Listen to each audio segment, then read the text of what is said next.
I'm sure by now, guys, you'll have known what my theme is for this month, which is bees and honey.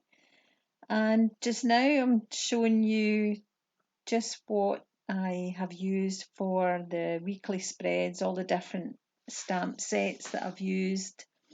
And I've just went ahead and set up the weekly spreads before I recorded this, just so that it makes the video a little bit shorter. And these pages here, I always use the same sort of stamp sets that I normally would use.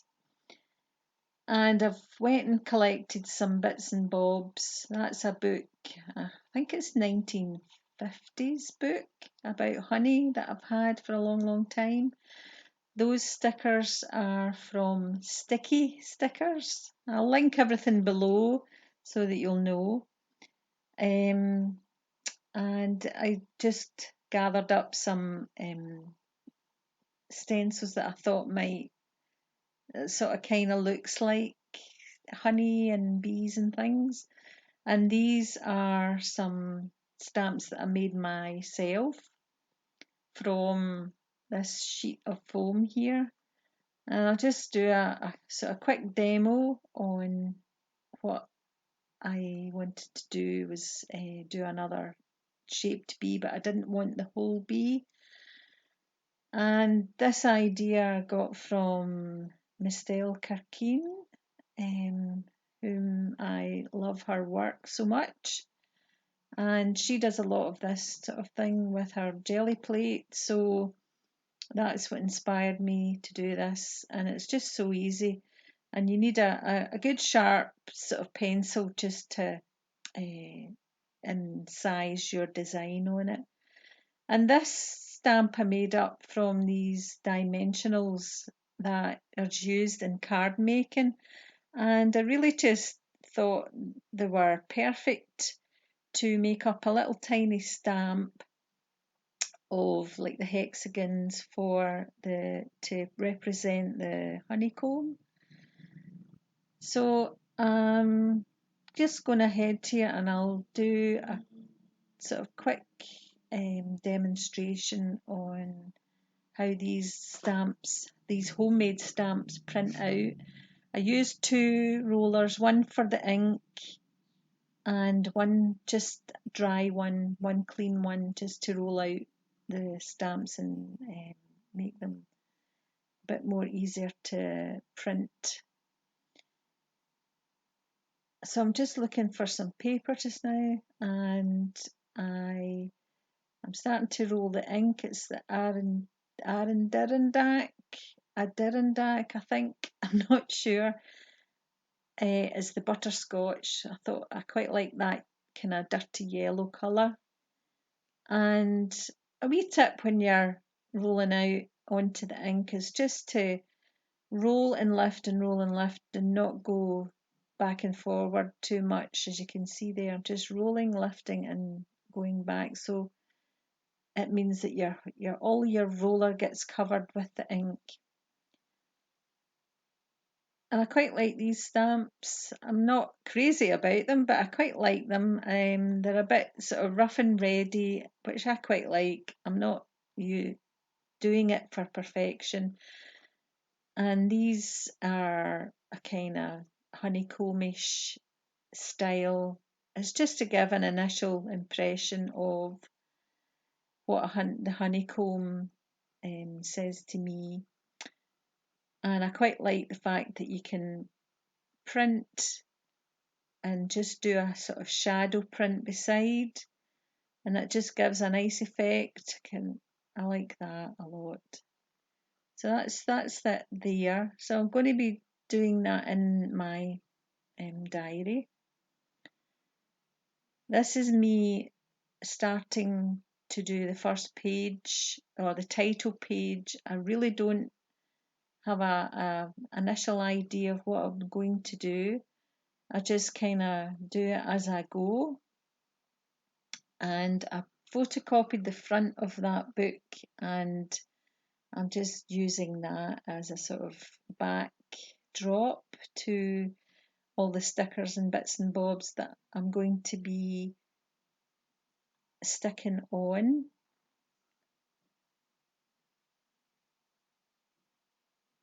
And I'm going to just let this dry, I think, because it's quite wet and I don't want to start to put stickers and things on it until it's completely dry.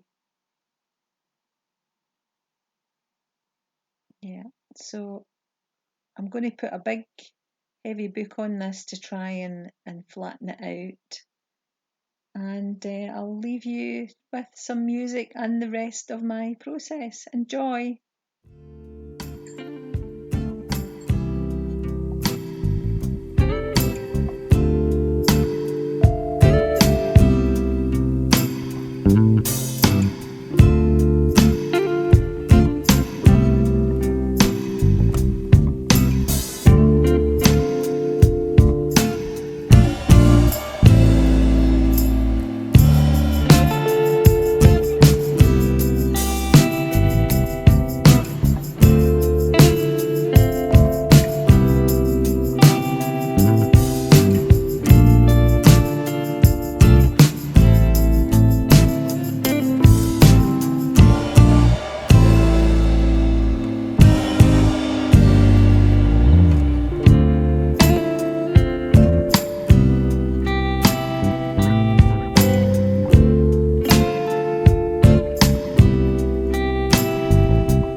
So I'm just going to give you a quick flip through here of the pages so far. I have added a few more splatters and grunged some of the pages up a little bit, just to make it a bit more interesting for me every week to add writing and other bits and pieces I'm sure I'll put in. If you hold on to the end after this, I will show you my May pages and I'll flip through that and just show you them quickly. So thanks so much for watching, and we'll see you in the next one. Bye!